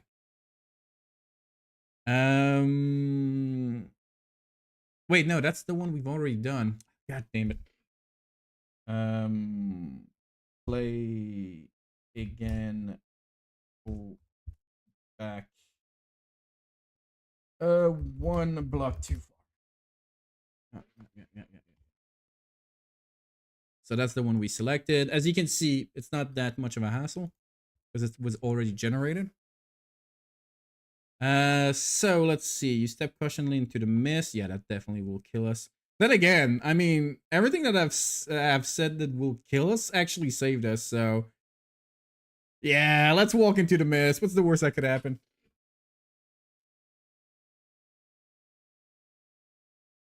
Are we surviving this? I don't know that we are. Oh shit, we are. God damn it, we are surviving this. Okay. So you step cautiously into the mist-filled thickers to gather clues. Okay, so somehow that didn't get us killed. Okay. You step cautiously into the mist-filled thickets, pushing aside damp branches as the nightmare realm pulls around you. The glowing symbol from your D&D map emerge underfoot, forming a pattern that reveals the location of a hidden portal back home. Gathering those clues bring a surge of hope, showing how the weaken. Gathering these clues bring a surge of hope, showing how to weaken the surrounding monster and escape the eternal trap. Yet the cost strikes hard when you spot your closest friend frozen in the fog, their face twisted under the nightmare entity whispered that has bun. Oh god damn it! I don't know how to read. Give me a sec. Their face twisted under the nightmare entity's whisper as bounds of trust begins to fray. Oh wow, that's actually a good sentence. I'm too dumb to read. The more weight pressed in, advancing to the portal means leaving them behind to face endless possession, while the monster closes tighter with each passing second. Okay, so what do? Do we run away without our friend? You offer the entity your full surrender if it lets your friends find a way home. You tell your friend to leave you behind and save themselves while you hold the entity back. You study the moonlight pattern to find a way to heal the broken bonds. You reach out to your friend and ask them to stand together against the darkness. I want to be possessed by the moon. For some reason, I do trust the moon. Oh god damn it! You shouldn't trust the moon. It's kind of sad that it's not an option just to leave them and run and have regrets for the rest of your life. I'm here for the sloppiest of slop. You're gonna be served, Ogla. How you doing? You study the moonlight pattern and discover the means to heal the broken bonds among your friend. The nightmare entity holds shatter, freeing everyone as the realm fades around you. Together, you step through the restored portal and return home, forever changed by the shared ordeal. Wait, did we survive? What the fuck? We actually... Oh, that was supposed to kill us. And I do hate the fact that it's always the same fucking image presented from another angle. Ah. Getting moon leads to certain death. No, it actually saved us for once. Oh, I really need to rework that. I really need to rework that. Surviving is good, isn't it? It's not as fun.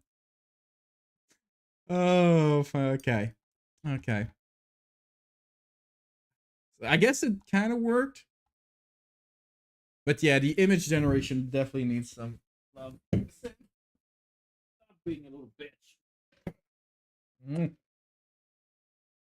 All right.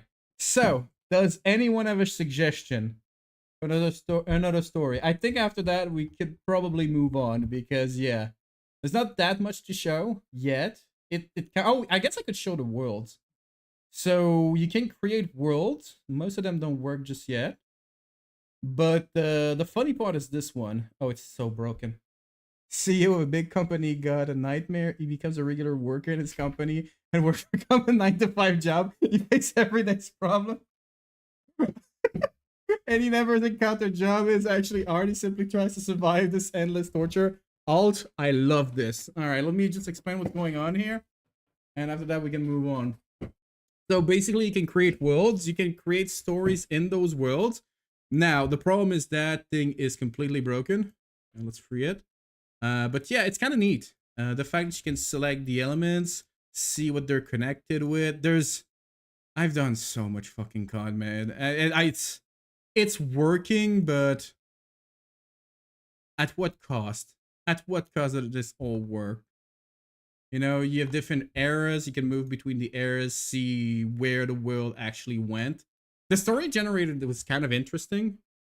Like the whole thing got generated and it basically started from a peaceful world. It degenerated into like a monarchy that decided to eat people to become immortal. Then you had an industrial age, and then it's basically the apocalypse. It's very, very cute. Like worlds are probably one of my favorite parts of this application right now. Yeah, you have the encyclopedia with everything in it. It's kind of cute. It's kind of cute. But yeah, what did you use? Codex, Claude, 100% Claude. I was thinking about testing Codex, but yeah, as I explained earlier, I do believe most of the architecture is pretty good, but at so many moments, I was forced to just take a step back, tell him your architecture is shit. We need to rework on this.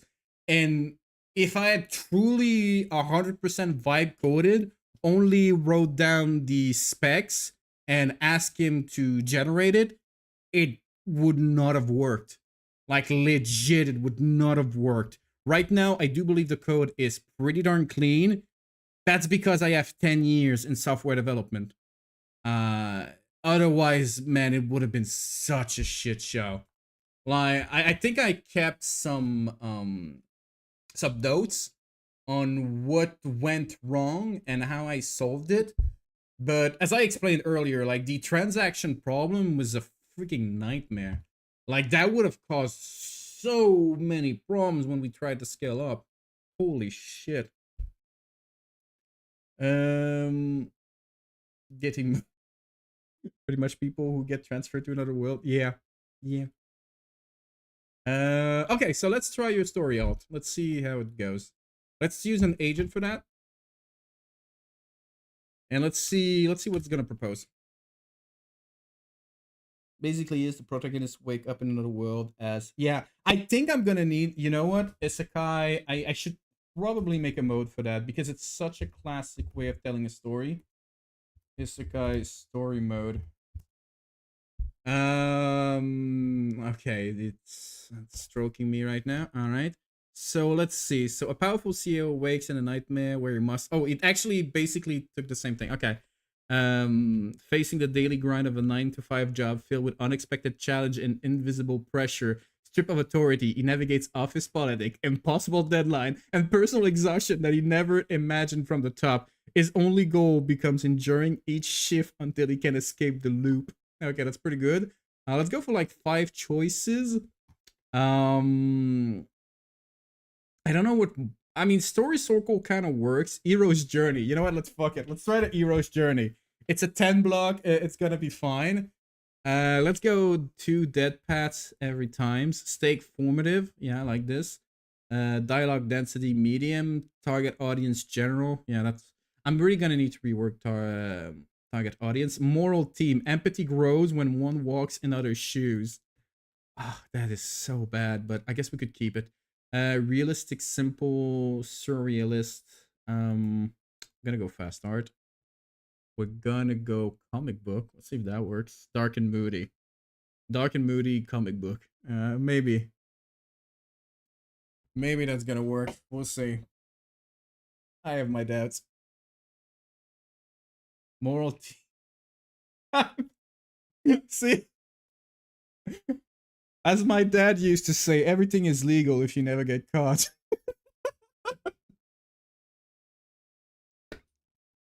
The more I grow up, the more I realize how true that saying is. Anyway. Oh, okay, that's fine. A ruthless CEO awakes, trapping in a fluorescent lit trench of his own company, forced to endure the soul-crushing grind of deadlines, petty rivalry, and invisible hierarchy he once commanded from above. Stripped from power and prestige, he must survive each endless shift while hunting for a way out of the loop before he breaks him completely. Okay.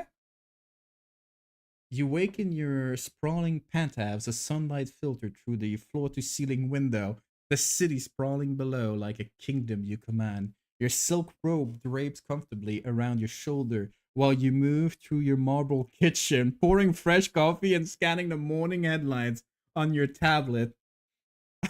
Okay, the elevator rides down, feels swift and private, depositing you into the executive garage where your sleek cars wait. Colleagues wave respectfully as you enter the gleaming lobby, and your assistant hands over the day's schedule filled with high stake meetings and strategic calls that shapes the company's future. Throughout the morning, you review reports and offer decision guidance, savoring the quiet thrill of influence and the knowledge that your vision drives thousands of career. Yet, as you pause by the window overlooking the open office floors far below, a faint question stir about the unseen rhythm of those ordinary desks. The weak ones, the one that are not worthy of respect. What do you do? Okay, so far we're still the CEO. You confide in your most trusted advisor about the strange feeling. You boldly announce a personal visit to the lower floor.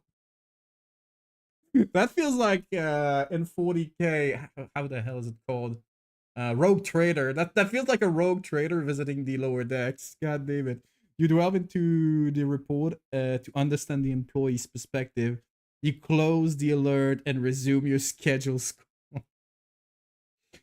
He was so long in the office. His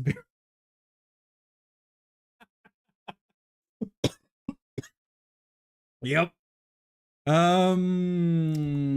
Oh shit, I forgot. There's 5 choices, right? You creatively sketch out what your life might look like without authority. Um you delve into reports. Now let's just forget about the lower ones. You close the alert and resume your scheduled call. I need the AI to have more details when it's generating the pictures. Kind of a shit show, right? Oh god, okay, that actually killed us. Holy shit. Okay, let's see how you die in this one. Is it gonna be like nothing bad's gonna happen? Our life's gonna stay perfect, and so the story just stops? You close the alert without a second glance and dive back into your scheduled call.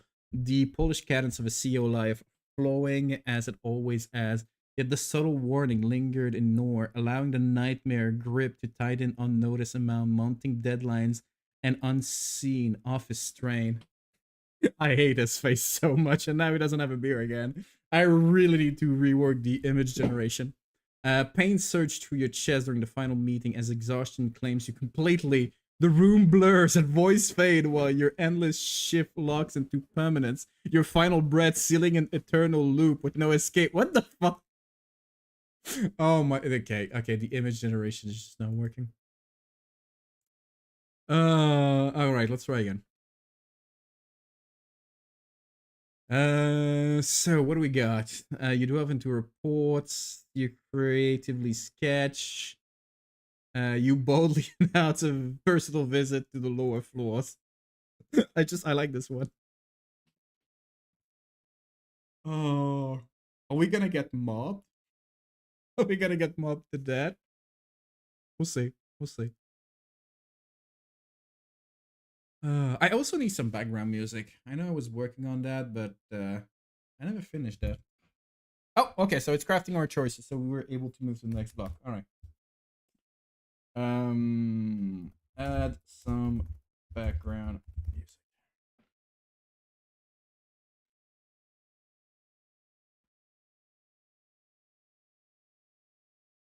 You boldly announce a personal visit to the lower floors, cutting through the scheduled calls with a decisive wave of your hand. The executive around the table exchange surprised glance, but you stride out of the boardroom anyway. Elevators. God damn it! That's why I decided to add the TTS because reading is not my forte. Elevators. Ele- Elevator. Cheese in hands as you descend into the heart of the company you built. The lower floor hits you like a wave of fluorescent light and murmured conversation. Cubicles stretch endlessly, phone rings without pause, and workers glance up with wary eyes before quickly looking away. You feel the tension rising as deadlines loom on every screen and the air thickens with unspoken frustration. A junior employee approached with a stack of urgent report, her voice trembling slightly as she explained the impossible timeline. Your confident stride flatter when the weight of these daily demand pressed in, far heavier than any meeting you have ever chaired. Suddenly the room spin and a sharp pain grips your chest. Oh god. The phone keeps ringing. What do you do? It really feels like there's a part of the story missing every time. Like one paragraph for some reason. You decide to head to work despite your doubt. You answer the call and listen carefully to the advice. You ask the mentor for tips on handling deadlines. Yeah, I really need to rework the choice. You ignore the call and raid the instead. I win. I will wake up as a 9 to 5. He's still CEO. Yeah, no, that's correct. That's correct. He's still CEO. But we're gonna attack the snack machine. You ignore the call and raid the snack drawer instead. Yeah. Oh god damn.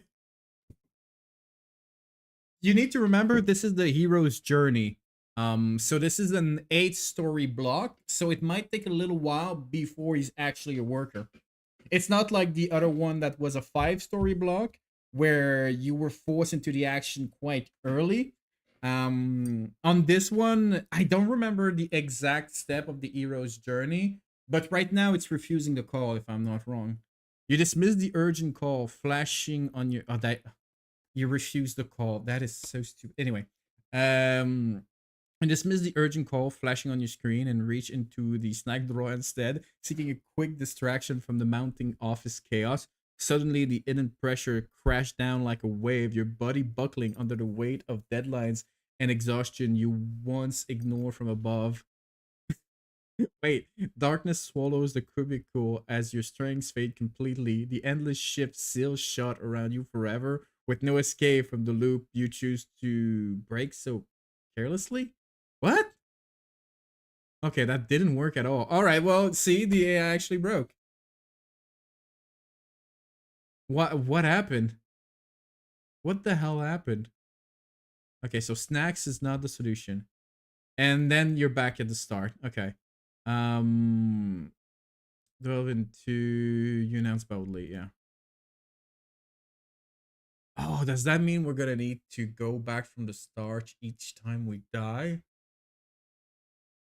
Oh, that's gonna be annoying. Oh, that's gonna be annoying. Okay. Let's try not to die then. You decide to head to work despite your dad. You answer the call and listen carefully to the advice. Oh. Okay, okay. We're still alive. We're still alive.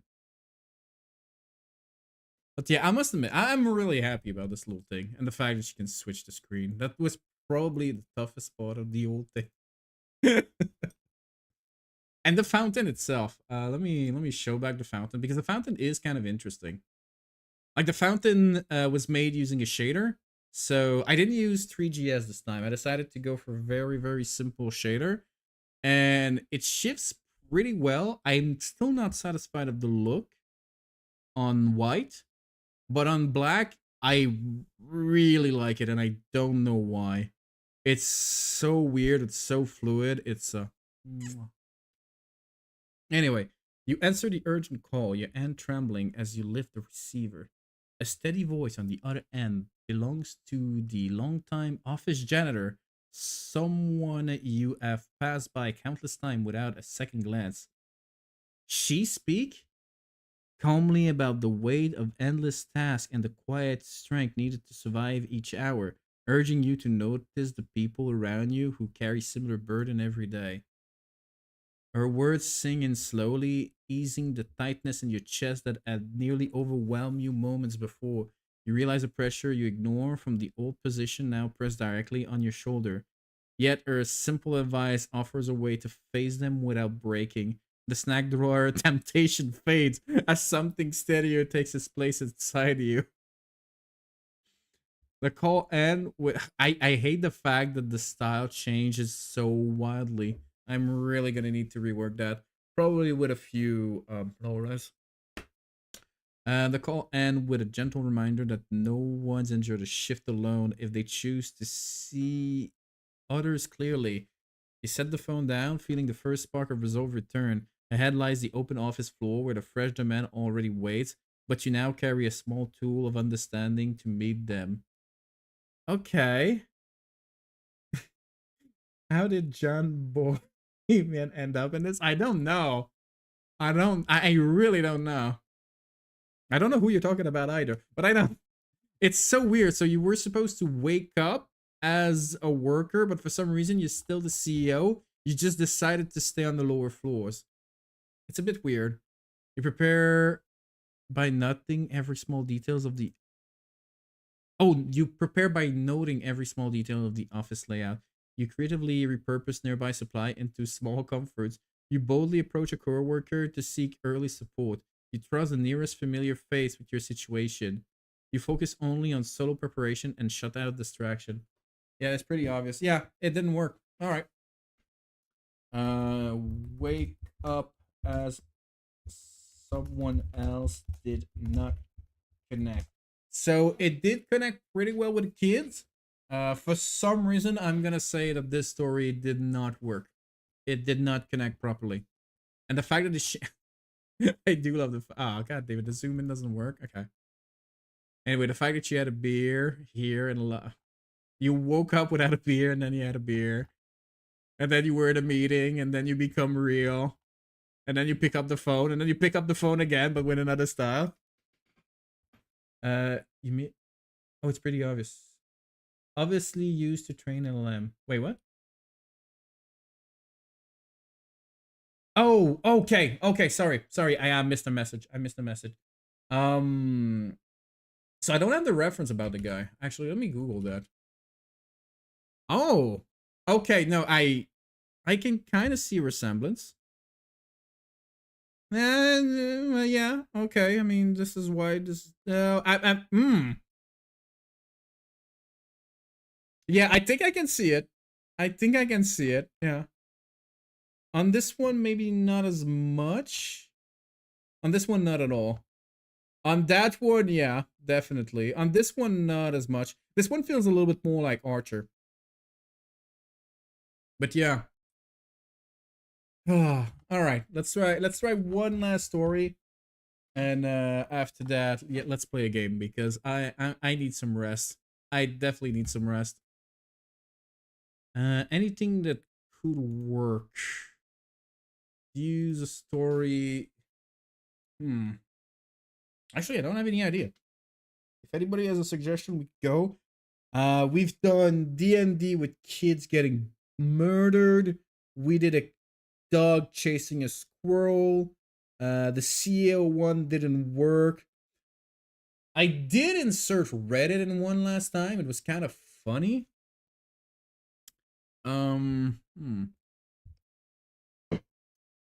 A kid decided that he wants to become the president in a world. Can you enter text in any fill in your form? I think I can, yeah. Are you gonna try an exploit? Simon got a 7. I mean, so far we're fine. I don't think prompt injection would work. Another part of the design, which is kind of interesting here, when you enter the story, the AI doesn't do anything. It only generates a JSON, which allows the back end to generate the story. So basically, this agent doesn't have any ability. It's only able to know, okay, a story is composed of this. I'm gonna propose this, and that. Oh, so as a prompt. Okay. Okay, you know what? Now I see it. Now I want to try it. I don't think it's gonna accept it right away. It usually is gonna push back and ask a few questions, but we'll see. We'll see how that goes. But yeah, you can technically enter any field. Premise about Simon securing a paid break from Twitch as playful behind the scene energy could unfold in all sort of direct. I hate. I need to change that. God damn, just shape it into an interactive tale. Need a bit more clarity in the conflict. Is Simon a streamer trying to outwit the platform algorithm or an employee navigating corporate rule? And what tone are we aiming for? Light comedy, tense adventure, or something else? The field you enter are just stored in variable that doesn't influence the story. So no, the field is sent to an LLM. That LLM cannot do any actions. The LLM can only ask, okay, so what can I do? What's my context? So it basically knows, well, you're a storyteller. You're going to ask about how the story should go. If you consider that you have all the information, you can fill this form. And so the AI is going to fill the form. And then you can say, okay, I want to take that form and send it to the other set of LLMs to generate the story. It is very important for me that the agent is never able to do any action on its own. So every time you encounter an agent, it's going to make some proposition, but you need to click the button yourself to confirm, okay, this is actually what I want. A streamer skating on the edge of TOS. Okay, okay.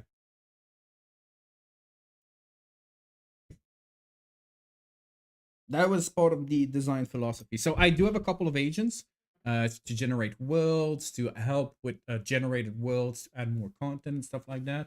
Can enter freeform text in name, right? Try add in buddy's a lamp in a field. Okay, so all right, let's say we go, let's adjust. So Simon is a Twitch streamer who constantly flirt with the platform's terms of service through edgy content. His latest stunt pushed things too far, resulting in an unexpected 7-day suspension that he decides to turn into a real holiday. Now he must navigate the consequences while figuring out how to return stronger. Okay, so we could go with that, or we could continue to push. Actually, we're gonna try to continue to push. Buddy's a lamp. And let's just see how the AIs react. I actually do not know how the agent's gonna react.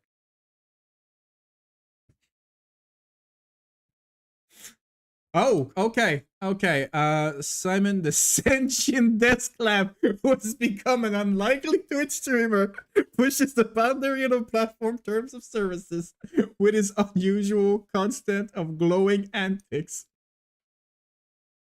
Desperate for rest, he navigates risky stream and clever scheme to earn 7 days holiday from the constant scrutiny.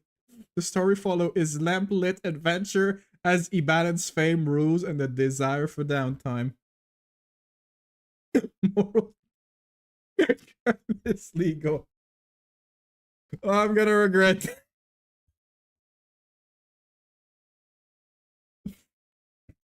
I don't even remember how the moral is injected right now. I know I needed to reword that. We'll see. We'll see how that goes. A bright cartoon, English, comedic, dialogue density medium, steak, benigns. 5-story blog, the lamp TOS tightrope. Okay. Alright. Okay. We'll see what happens. I really do. So, if memory serves me right, the moral is supposed to be injected at the conclusion. And in one of the choices before the conclusion. Now I say that, I don't know if I have integrated that part yet. So we'll see how that goes.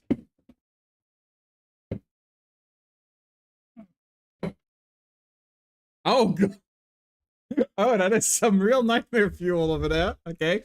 Ascension desk lamp named Simon Rocket to Twitch fame, which is glowing rule-bending streams, but the endless spotlight leaves him desperate for darkness As he hatches a risky scheme to claim a week of unplugged rest, Simon must navigate viral scrutiny and platform limits without burning out.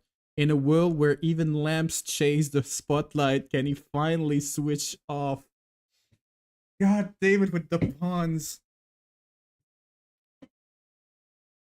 You perch on the cleared oak desk, your bulb huming with faint warmth of another overnight stream. Chat scrolls endlessly with glowing emojis and demand for more forbidden light tricks that squirt the platform rules with just enough to keep everyone laughing without triggering a ban. Your routine involves titling just so to cast dramatic shadow while narrating absurd product review, all in the hope that tonight's holes a bits will finally fund the elusive week of darkness. Oh god. Viewer treats you like a quirky roommate, sending virtual snacks and complaining about their own job, which makes the endless uptime feels almost companionable. You value this fleeting connection and the small rebellion that lets a humble lamp feel famous, yet the content scrutiny leaves your filament H-King for solid 7-day unplugged silence. Holy shit. Kailangan feeding too much for content nowadays. The lamp is mushroom shaped. Well, the first one is mushroom shaped, the second one is not, but yeah, I see where that could have gone wrong. Another marathon session winds down with the usual flood of raid invite and sponsorship pings that promote your exposure but zero rest. Just as you dim to signal sign off, a curious direct message arrived from a moderator hinting at a loophole in the holiday policy that might actually work if played perfectly straight. Which path do you choose? You creatively wish for a bow powered dream vacation. You slyly ask for extra streaming perk disguised as rest. Okay, I really need to rework the choice generation. That is weird, man. That is weird. You boldly demand a luxury braid complete with fan gifts. You request a simple week of total darkness with no strings. You boldly demand a luxury break. I don't remember if we added death pats. Maybe we did. I don't. I'm not sure. I guess we'll find soon enough.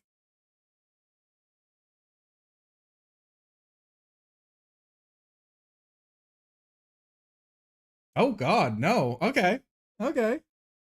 This is not a death pat. I don't. I'm not even sure if we have those in this one. Maybe a reminder somewhere would be useful. You boldly demand a luxury break complete with fan gifts, your bulb flaring like spotlight on the Twitch stage. The chat erupt in a frenzy of laughing emoji and dubious donation. So this is weird because it technically should have been connected to the admin sending a message, but for some reason the chat is still going. That's not good. I'm gonna need to check the prompting here. But instead the wait. Her chat erupt in a frenzy of laughing emoji and dubious donation, but instead of the expected ban hammer, a shimmering portal crack open on your desk, yanking you into an absurd virtual resort where fiber optic palm trees sway and pixel pool bubble with questionable leniency. What? This unfamiliar territory throws you off balance immediately as other sentient appliance eye you glowing foam with envy while a squad of overly cheerful moderator hands you a welcome package of fan gifts, including golden shades and extension cord that seems to wink. What the fuck? Navigating the resort quickly, child.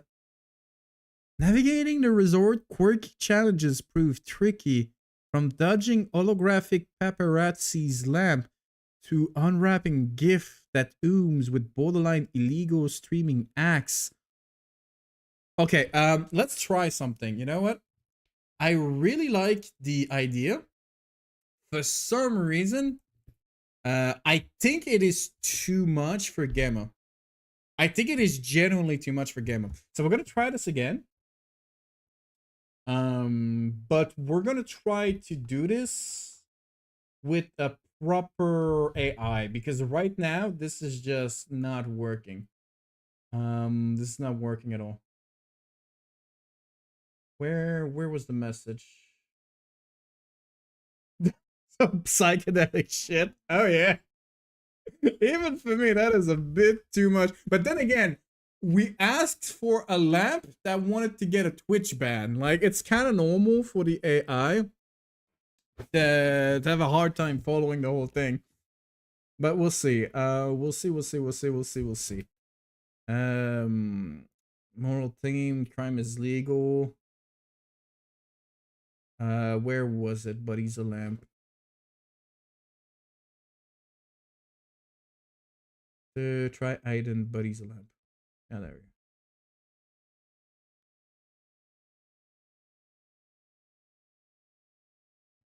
I don't know how that's gonna work in one sentence. Oh, okay. He was able to do it right away. So he went for story circle, the lamp, unexpected glow, caution, choice per junction. Let's add one dead path, benign, medium, general, comedic. It's basically the same thing. A charming, entomorphic lamp. Okay, that's pretty good. And let's get back to crime is legal.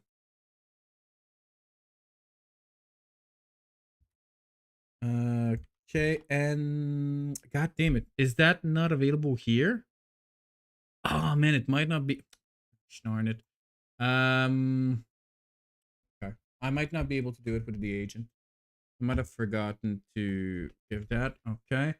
We're gonna try Gemini 3 Pro preview. It's a little bit more expensive, but that's fine. And because I'm a lazy bastard, I'm just gonna copy paste all of that. Story title.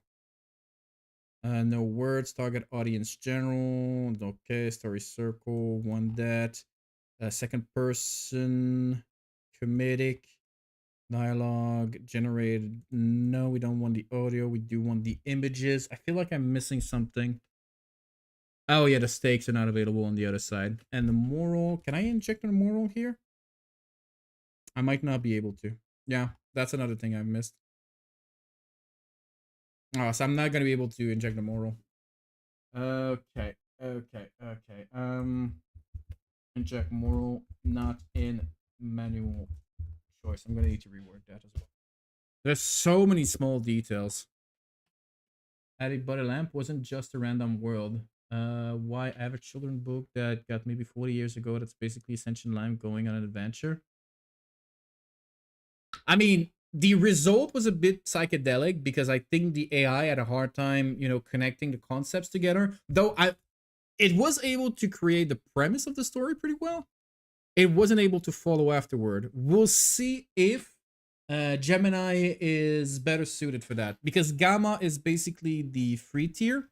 Gemini is the expensive one. I'm gonna be honest, it's been a while since I've changed model. We'll see if that actually works. If there's no difference, we're just gonna move on. But it is definitely interesting to see that it has such a hard time keeping the story into the realm of reality if something abstract is injected in it is very interesting. Simon the Sentinel Lamp has built a quiet following with its cozy stream Twitch of ambient light and gentle late night chat. A mysterious flicker suddenly earned him a rare week-long holiday. He must leave his desk behind and step. I think the main issue is also that winning a week-long holiday, the AI is really bad at understanding that this is sarcasm. The AI is thinking, oh yeah, you won a holiday, like back in, the old day when somebody would call you and say, oh, you got a free holiday, yay. You need code in the SVG project. Why don't you use it here? Because it's not the same thing. The AI I've been using in the SVG project is very, very expensive if you connect it with an API. So there's an option to connect an API here, but that would be very, very expensive. You perch on the edge of your cluttered wooden desk each evening, bulb dim to a cozy ever as you boot up your streaming setup with a gentle electrical Your follower log in promptly for the nightly ambient light show, where you cycle through soft fades and steady glow while trading late night jokes about perils of loose wiring and overzealous dust bunnies. The routine feel comforting in this predictability, from the way you angle your shade just right to catch the webcam to the familiar ping of the chat messages asking for playlist requests or lamp punts. You value these quiet connections that turn your solitary plug-in existence into something almost social, a steady current of sheer silliness that makes the long hours of glowing worthwhile. Tonight, the usual sequence begins smoothly enough, your light pulsing in time with lo fi beat as viewers settle in with their own mugs of tea. Yeah, this is the. Okay, this is stupid. Yet a single unexpected flicker rippled across your bulb without warning, brief enough to dismiss but odd enough to linger in the back of your mind like a half remembered pun. What do you do? You creatively cast dancing like shape onto the glass like an unprompted show. You quietly dim and accept the break without protest. You cautiously inspect your bulb and wiring from hidden damage. You boldly flash bright signal, hoping your owner notice and replugs you. Okay. 2 cup of tea. What the? You boldly flash bright signal. You quietly dim and accept the break. I accept that. I don't even remember if I added dead pats. I think so. I guess we'll find. Ah, yeah. There you go. There you go. Ah. So this is the path where you just accept that. I do wonder how it's gonna present it. You quietly dim your bulb and accept the break without protest, convinced a little time off will fix your flickering issue like a sensible lamp should. Your owner, interpreting the silence as a sign of total burnout, unplug you with a casual shrug and drop you into the junk drawer among the dead batteries and tangled cable. In the cramped darkness, your filament gives one last ionic sputter, the cozy glow Cashin stretching into permanent blackout. No followers notice, no chats revive you, just the dry realization that sometimes the worst choice is making not at all. Holy shit. The images really need to be reworked, but the story kind of works here. She had a cup in each hand. Wait, I need to. Oh, I really need to rework image generation. I need a better pipeline. Okay.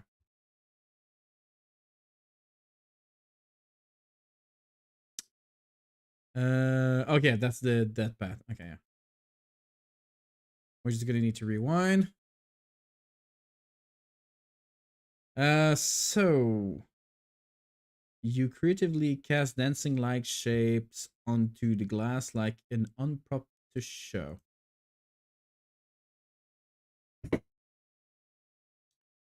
Kind of disappointing. I mean, image generation used to work somewhat well, but then again, the stories were so simple that there wasn't much to generate.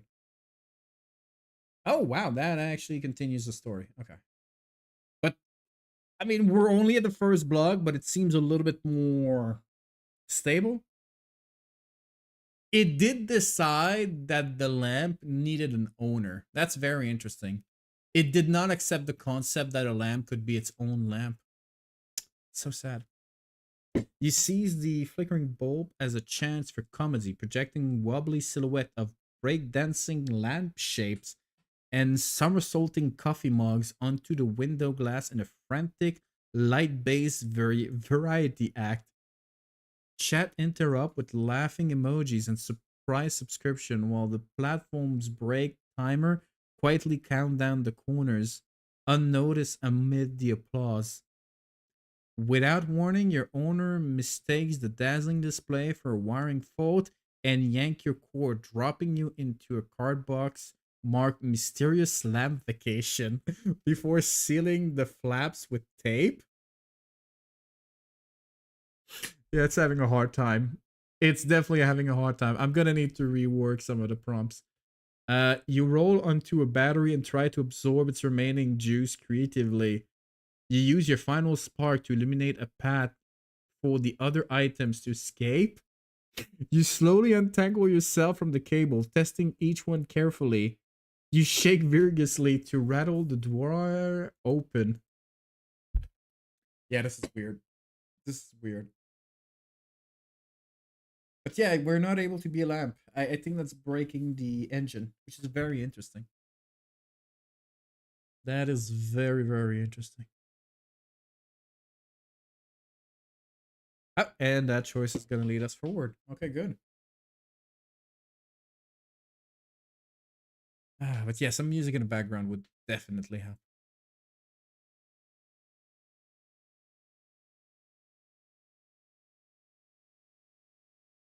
You shake vigorously inside the cramped box, your base clanging against the cardboard walls like a desperate maracas at a party no one wanted to attend.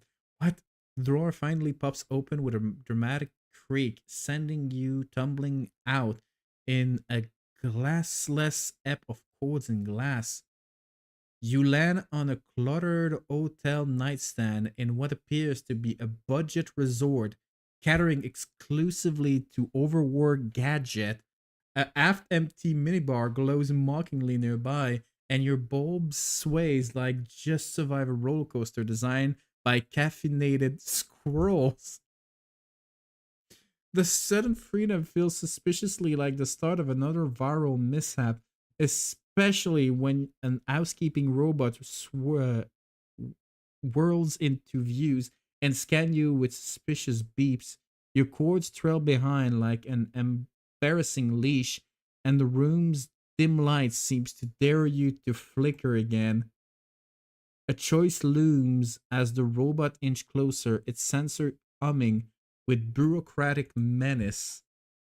And so, yeah, this is the vacation. So you're sent to an hotel. Okay, this is something. You flicker a soft, steady glow to signal for gentle help. You blaze your brightest beam to burst the drawer open. You shape playful shadows with nearby junk to entertain the clutter. You stay completely dark and vow to never stream again. Oh, and I think another problem is that the AI is currently confusing the concept of a stream of light and a Twitch stream. I think there's a lot of issues right now. The AI is not doing terribly, but it's also having a very hard time not popping out in hallucinations. But yeah, it's kind of working. It's kind of working. There's a lot of work left, but I'm kind of happy, especially considering the fact that none of this is in localhost. Like this is on Fountain of Dream UK. Like I'm gonna be able to send out invites if you want to try to break stuff around. Probably in 2 weeks. In 2 weeks, things should be a little bit more stable. I do appreciate the testing like this. This was a lot of fun. But yeah, I don't think we need to continue like this for too long. I think I've showed what I needed to show. I hope you guys enjoyed because that was a lot of fun. Yeah, well, let's reconnect. But yeah, oh yeah, I'm connected with another account.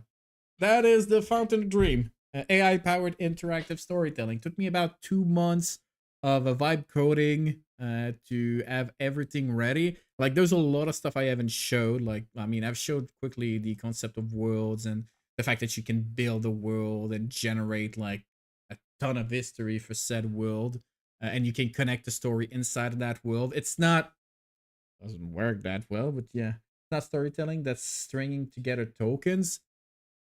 I mean, yes and no. I kind of disagree. Well, which one worked well? The one with the kids kind of worked. I do agree that it's very, very basic. Right now, not all of the tools are set up. One of the things I really want to do is to give more control over the story to the one generating it, so the AI know exactly where to go. Right now, it's pretty basic. Right, let's be honest. But I do believe that with enough engineering around the story, you can build a story engine that's able to have some sort of internal logic. Like, I know it's not going to be for everyone. I know it's not going to be able to, it's not gonna write the next roadside picnic. Like, it's not. It's definitely not. And I think it's also important that people realize that this was very well engineered. This is like very well connected. This is still what you get from AI. And I think people need to wake up to that. And that, I think that's also part of the objective here. You can make a very, very interesting product, but this is not the next Shakespeare. Like, it can make very nice sentences. It can make someone need stories. It cannot really create a whole universe. But yeah, it's fun. It's fun. I've been having tons and tons of fun, and all of the little details, like the fact that I'm using SSC for the element generations, the way the database is structured, the way the prompt engineering connect, like the way the server is able to dispatch requests and have my local computer work for the website. It's been a lot of fun. It's genuinely been a lot of fun. But anyway, if there's no question, I think we can. Oh, Subnautica. God damn it. Uh, uh, you know what? We could go for 2 Point Museum. Been a while since I've played 2 Point Museum, and that's gonna be a little bit better structured. But I hope you guys enjoyed. That was a lot of fun for me. And I'm kind of realizing how bad my English is. Jesus Christ. It's hard to read some of the sentences, especially when there's words that I haven't seen very often.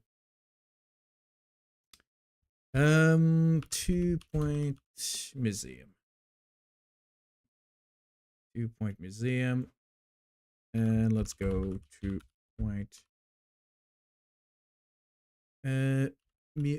Museum. And I am too lazy to change anything here.